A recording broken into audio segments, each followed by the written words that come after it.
Genesis chapter 1. The creation of the world. A brief aside to start. This will probably be the chapter of the Bible I interject the most.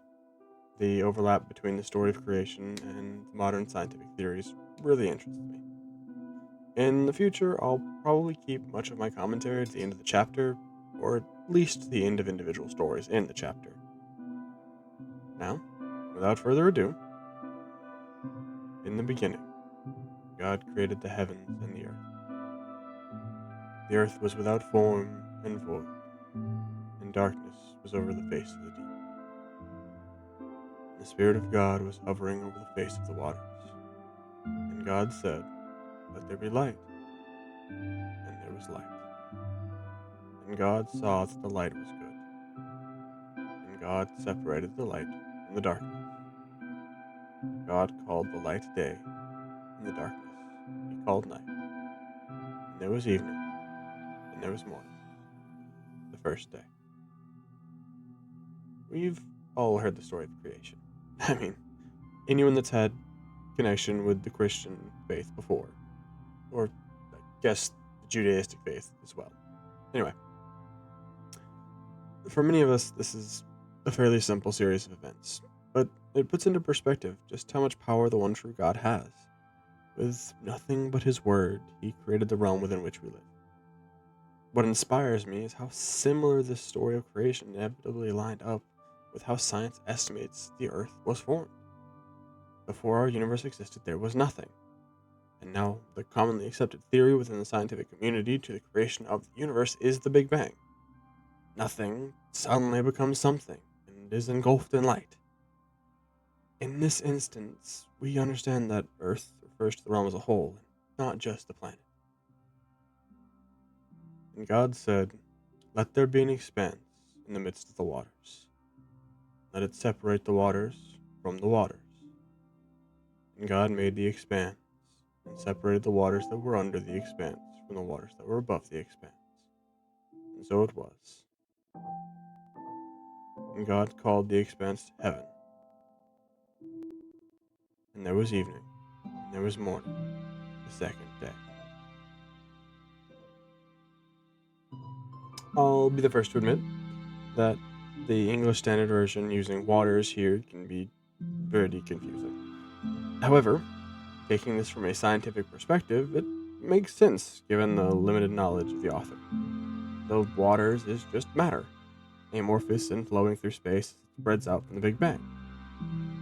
God, with a simple command, collected that matter into the planet Earth, thus separating the waters of the planet Earth from the waters of the realm beyond, outer space, and in between the sky above our head, heaven.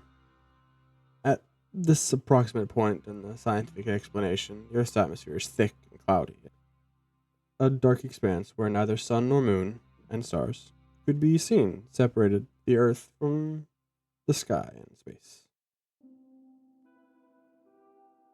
And God said, "Let the waters under the heavens be gathered together in one place, and let the dry land appear." And it was so. God called the dry land earth, and the waters that were gathered together he called seas. And God saw that it was good. And God said, "Let the earth sprout vegetation, plants yielding seed, and fruit trees bearing fruit in which is their seed, each according to its kind, on the earth." And it was so. The earth brought forth vegetation, plants yielding seed according to their own kinds, and trees bearing fruit in which is their seed, each according to its kind. And God saw that it was good. And there was evening, and there was morning, the third day.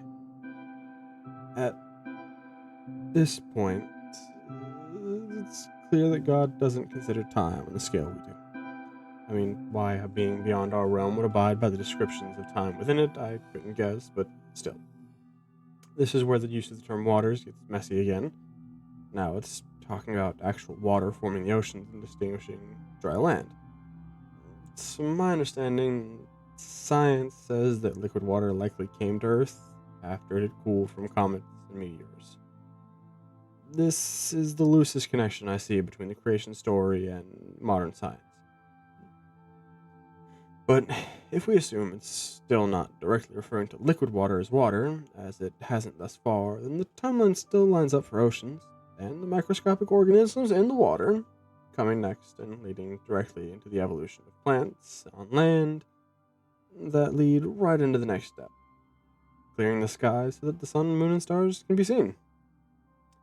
And God said, "Let there be lights in the expanse of the heavens to separate the day from the night, and let them be for signs and for seasons, and for days and years, and let them be lights in the expanse of the heavens to give light upon the earth." And it was so. And God made the two great lights, the greater light to rule the day, and the lesser light to rule the night and the stars. And God set them in the expanse of the heavens to give light on the earth, to rule over the day and over the night, and to separate the light from the darkness. And God saw that it was good. And there was evening, and there was morning, the fourth day. Like I said, it fits almost perfectly to modern science. The timeline is a little loose, but given the limitations of the author and the capabilities of God, that's understandable. At least to me. I mean, it's like trying to explain how the circuits on a motherboard work to a toddler. You get the broad strokes down, and then they can build on the knowledge later. Just like how we've done with our steady research in modern science. Fun fact, look up basically any historical science, except maybe Darwin, and you'll find a devout Christian. And God said, "Let the water swarm with swarms of living creatures, and let birds fly above the earth, across the expanse of the heavens." So God created the great sea creatures, and every living creature that moves, with which the waters swarm, according to their kind, and every winged bird according to its kind. And God saw that it was good. And God blessed them, saying, "Be fruitful and multiply, and fill the waters and the seas, and let birds multiply in the earth." And there was evening, and there was morning, the fifth day. My only comment I want to make here is simple. Water creatures came first. Crocodiles haven't changed in millions of years. Then came birds. Well, dinosaurs were the progenitor of birds, so while they may not have necessarily been flying, they did come before mammals, which come on the sixth day. Oops, spoilers.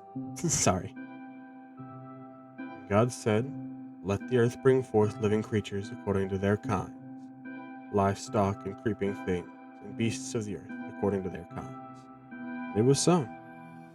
And God made the beasts of the earth according to their kinds, and the livestock according to their kinds, and everything that creeps on the ground according to its kind. And God saw that it was good.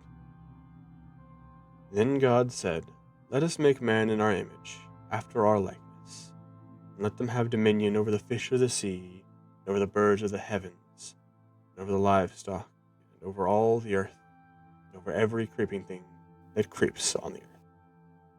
So God created man in his own image. In the image of God he created him. Male and female he created them.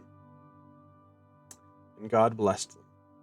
And God said to them, "Be fruitful and multiply, and fill the earth and subdue it, and have dominion over the fish of the sea, and over the birds of the heavens, and over every living thing that moves on the earth."